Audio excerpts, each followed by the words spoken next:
नमस्कार मित्रों, अभ्यास क्लासेस में आप सभी का स्वागत है। सीटेट 2024 जनवरी में जो होने वाला है, उससे रिलेटेड आपके लिए सीडीपी की एक श्रृंखला हम शुरू करने वाले हैं क्वेश्चंस आंसर की, जिसमें पहली आज सीरीज़ है।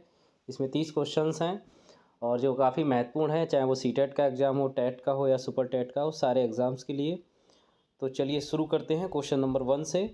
पियाजे के सिद्धांत के अनुसार निम्नलिखित में से कौन सा व्यक्ति के संज्ञानात्मक विकास को प्रभावित नहीं करेगा? भाषा, सामाजिक अनुभव, परिपक्वन या क्रियाकलाप?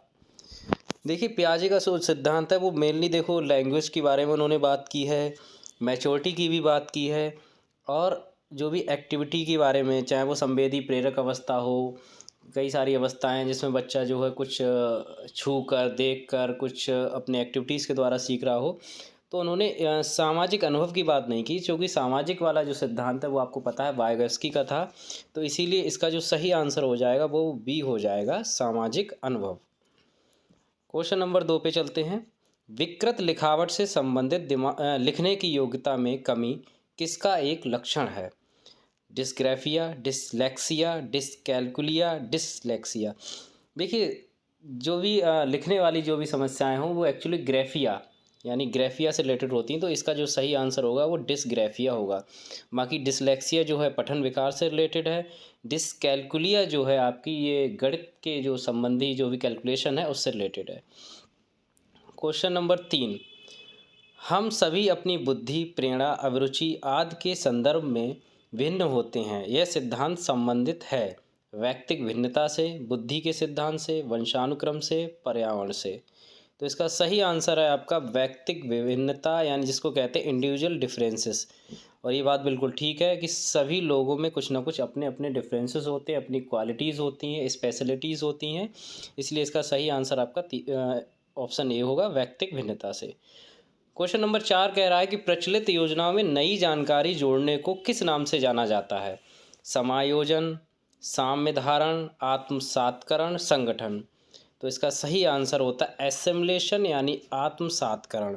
और ये जीन पियाजे का जो एडेप्टेशन वाला सिद्धांत है या सिद्धांत का जो प्रोसेस है उनका संज्ञानात्मक विकास का, उसमें ये चीज़ें हैं आपकी, जिसमें एडजस्टमेंट भी होता है, साम्य धारण इक्विलिब्रियम वाला है, और इसके अलावा संगठन भी है, ऑर्गेनाइज करना चीज़ों को। क्वेश्चन नंबर 5 है, वंचित समूह के विद्यार्थियों को सामान्य विद्यार्थियों के साथ साथ पढ़ना चाहिए, इसका अभिप्राय है? समावेशी शिक्षा, विशेष शिक्षा, एकीकृत शिक्षा, अपवर्जक शिक्षा। इसका सही आंसर है आपका इंक्लूसिव एजुकेशन यानी समावेशी शिक्षा, जिसके बारे में आजकल बहुत सारी बात भी हो रही है। हम सबको जो है जो भी वंचित बच्चे हैं और जो भी आपके चाहे प्रतिभाशाली हों चाहे एवरेज हो, सबको एक साथ लेके चलना है, ऐसी शिक्षा हमें प्रदान करनी है। क्वेश्चन नंबर 6 है, अधिगम्य आकलन के किसके लिए आवश्यक होता है? ग्रेड एवं अंकों के लिए, जांच परीक्षण के लिए, प्रेरणा के लिए, पृथक्करण और श्रेणीक्रम के उद्देश्य को प्रोत्साहन देने के लिए। तो इसका सही आंसर आपका है सी, यानी प्रेरणा के लिए, मोटिवेशन के लिए। इसमें देखो सबसे पहले आपको समझ जाना चाहिए ग्रेड अंकों के लिए ये कोई एक हमारा पर्पज़ नहीं है, और ना ही जांच परीक्षण। मेन चीज़ हमारी जो है वो है प्रेरणा के लिए, यानी बच्चों के मोटिवेशन के लिए। जो बच्चा अच्छा कर रहा है उसको और मोटिवेट करो, जो अच्छा नहीं कर रहा है उसके लिए उस काम करो उस पर, और उसको आगे बढ़ने के लिए मोटिवेट करो कि आप भी अच्छा कर सकते हैं। क्वेश्चन नंबर 7 है, निम्नलिखित में कौन सा आयु समूह परवर्ती बाल्यावस्था श्रेणी के अंतर्गत आता है? 11 से 18 वर्ष, 18 से 24 वर्ष, जन्म से 6 वर्ष, 9 से 12 वर्ष। इसका सही आंसर आपका है 9 से 12 वर्ष, क्योंकि बाल्यावस्था के बारे में आपको पता है, परवर्ती मतलब बाद वाली, उत्तर बाल्यावस्था इसको कह सकते हो। 6 से 9 और 9 से 12 वाली दो बाल्यावस्था में हम लोग बात करते हैं। तो 9 से 12 वाली जो है वो परवर्ती बाल्यावस्था है, यानी उत्तर बाल्यावस्था है। निम्नलिखित में से कौन सा एक उपयुक्त रचनात्मक आकलन कार्य नहीं है? खुले अंत वाले प्रश्न, परियोजना, अवलोकन, विद्यार्थी का योग्यता क्रम निर्धारित करना। तो इसका सही आंसर आपका हो जाएगा 8 का डी, विद्यार्थी का योग्यता क्रम निर्धारण करना। ये कोई रचनात्मक आकलन नहीं है। खुले अंत वाले प्रश्न भी हो सकते हैं, कोई आप प्रोजेक्ट भी दे सकते हो, किसी चीज़ का आप इन्वेस्टिगेशन या अवलोकन करने के लिए दे सकते हो। लॉरेंस कोहलबर्ग के सिद्धांत में कौन सा स्तर नैतिकता की अनुपस्थिति को सही अर्थ में सूचित करता है? स्तर 3, स्तर 4, स्तर 1, स्तर 2। तो सही आंसर आपका है स्तर 1। पहला स्तर जो होता है उसमें जो है बच्चा जो है नैतिकता को नहीं समझता है, क्या सही है क्या गलत है। उसे जिस चीज़ में आनंद आता है वो वही कार्य करता है। क्वेश्चन नंबर 10 है, निम्नलिखित में से कौन सा सृजनात्मकता से संबंधित है, यानी क्रिएटिविटी से रिलेटेड क्या है। अपसारी चिंतन, अविचारी चिंतन, सांवेगिक चिंतन, अहमवादी चिंतन। ये क्वेश्चन कई बार आ चुका है और इसका सही आंसर आपका है अपसारी चिंतन। ये याद रखिए, हमेशा ये पूछा जाता है, सृजनात्मक वाला अपसारी होगा और अगर प्रतिभाशाली वाला पूछेगा तो वहाँ पे आप अविचारी लगाएंगे।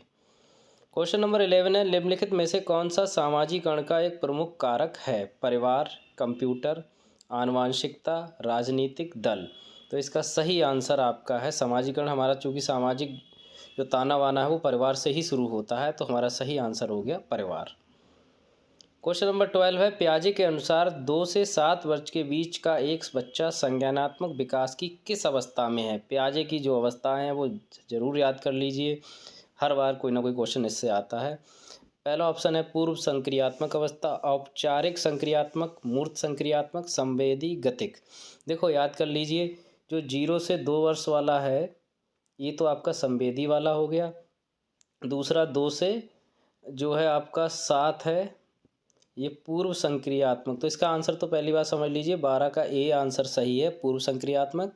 इसके अलावा औपचारिक संक्रियात्मक, और इससे पहले मूर्त संक्रियात्मक आता है 7 से 11 तक, और 11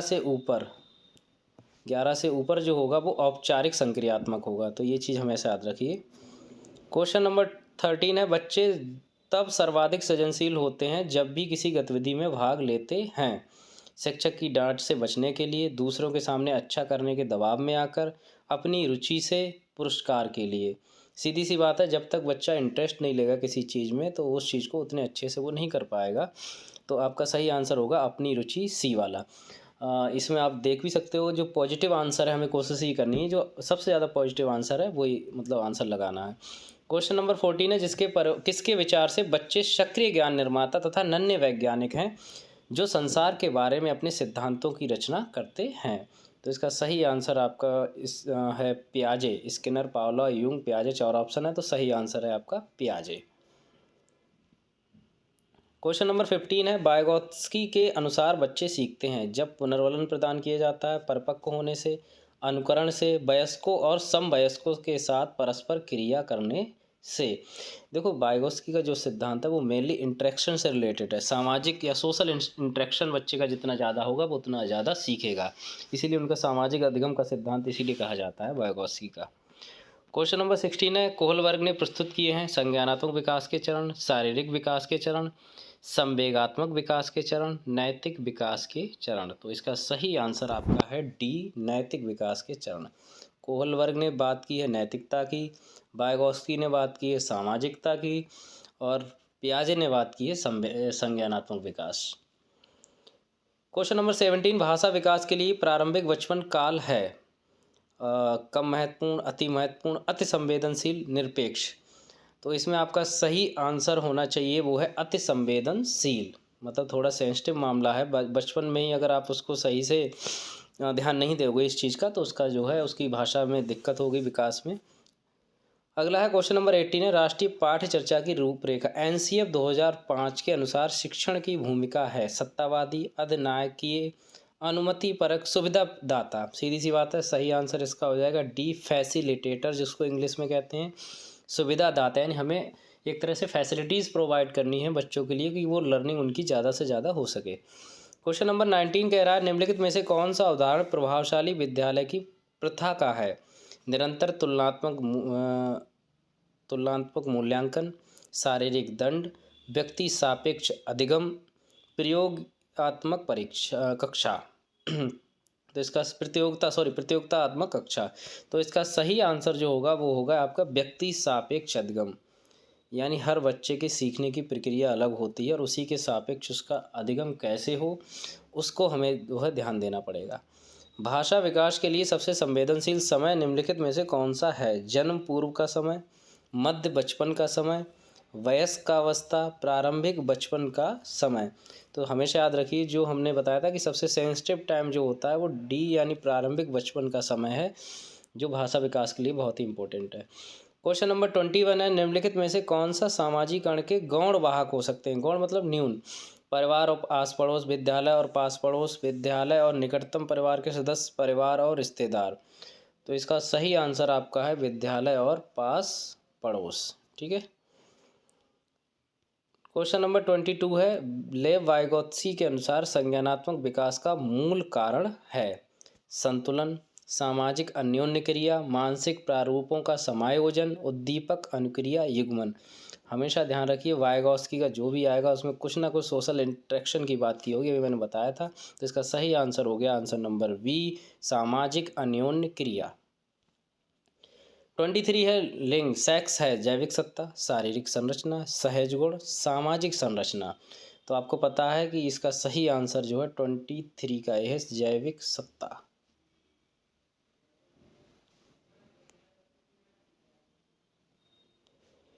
क्वेश्चन नंबर 24, अलग अलग सोच वाले पैटर्न उन बच्चों की पहचान करते हैं जो विकलांग हैं, डिसलेक्सिक हैं, सृजनात्मक हैं, प्रत्यास्थी हैं। तो 24 का सही आंसर आपका हो जाएगा सृजनात्मक है। ठीक है। अलग जिनकी पैटर्न होता है हर बच्चे का किसी भी प्रॉब्लम को सॉल्व करने का, तो क्रिएटिविटी के माध्यम से वो लोग करते हैं अलग अलग पैटर्न से। 25 में निम्नलिखित में से कौन सा संवेग है? स्मृति, डर, ध्यान, उत्तेजना। सही आंसर इसका आपको दिख ही रहा होगा, डर। डर क्या है? एक संवेग है। ठीक है। डर है, गुस्सा है, वह है, इस तरह की चीज़ें। निम्नलिखित में संरचनाओं में शिक्षा का अधिकार अधिनियम 2009 किसकी वकालत करता है? एनआरटी राइट टू एजुकेशन 2009 किसकी वकालत करता है? समावेशी शिक्षा, पृथक्करण, मुख्य धारा शिक्षण, एकीकृत शिक्षा।